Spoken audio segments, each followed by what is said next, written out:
राहुल, नेहा और अर्जुन तीनों बचपन के दोस्त थे। उन्हें हमेशा रोमांचक और डरावनी जगहों को एक्सप्लोर करने का शौक था।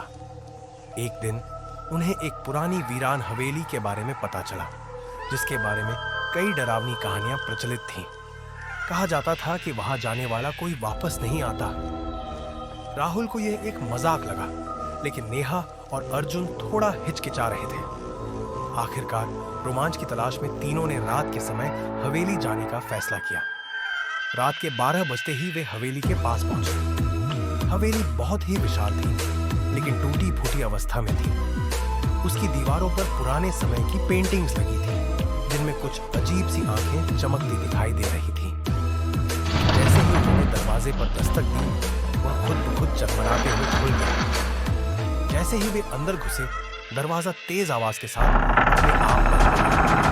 राहुल ने दरवाजा खोलने की कोशिश की, लेकिन वह जाम हो चुका था। अब उनके पास आगे बढ़ने के अलावा कोई रास्ता नहीं था। हवेली के अंदर का माहौल बहुत ही अजीब और डरावना था।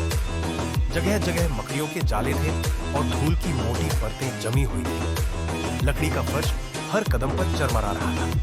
दीवारों पर लगे पुराने चित्रों की आंखें ऐसे लग रही थीं जैसे वे तीनों को घूर रही हों। अर्जुन ने हंसते हुए कहा, शायद हमारा वहम है।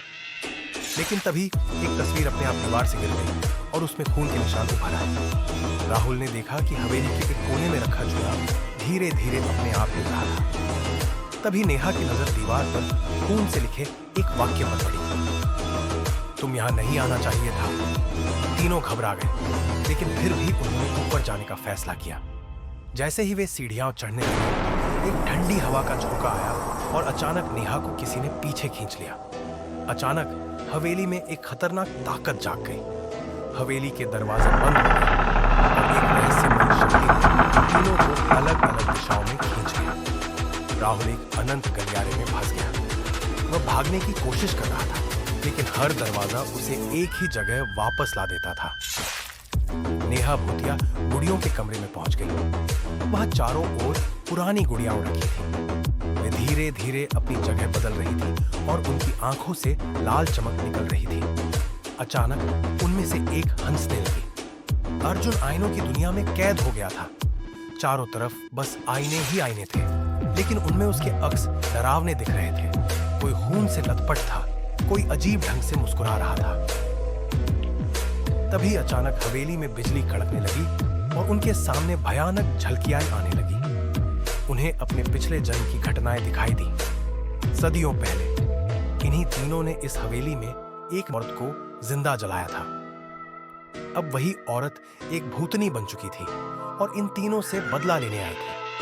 हवेली की दीवारों से एक आवाज गूंजने लगी, तुमने मुझे जलाया था, अब मैं तुम्हारी आत्माओं को कैद करूंगी। राहुल गलियारे में भटकते हुए एक कमरे में पहुंचता है। उस कमरे में एक डायरी रखी हुई थी। कमरे में रखी डायरी पढ़ने से पता चला कि यह हवेली कभी एक तांत्रिक रानी की थी, जिसे गांव वालों ने उसकी काली साधना के कारण जिंदा जला दिया था। उसकी आत्मा आज भी इसी हवेली में बंद है और वह अपने शिकार की तलाश में रहती है। डायरी में उस आत्मा को मुक्त करने का मंत्र लिखा था। नेहा की हालत बिगड़ रही थी।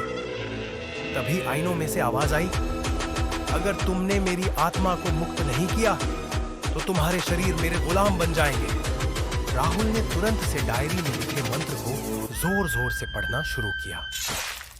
हवेली कांपने लगी, दीवारें दरकने लगी और एक भयंकर गूंज पूरे माहौल में गूंज उठी।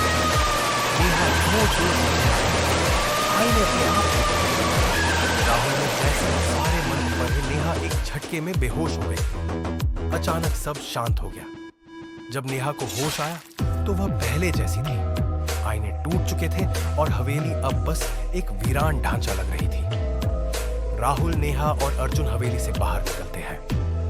सूरज की पहली किरण उनके चेहरों पर पड़ती है। हवेली के ऊपर से एक काली परछाई उठती है और हवा में घुल जाती है और आत्मा को मुक्ति मिल जाती है।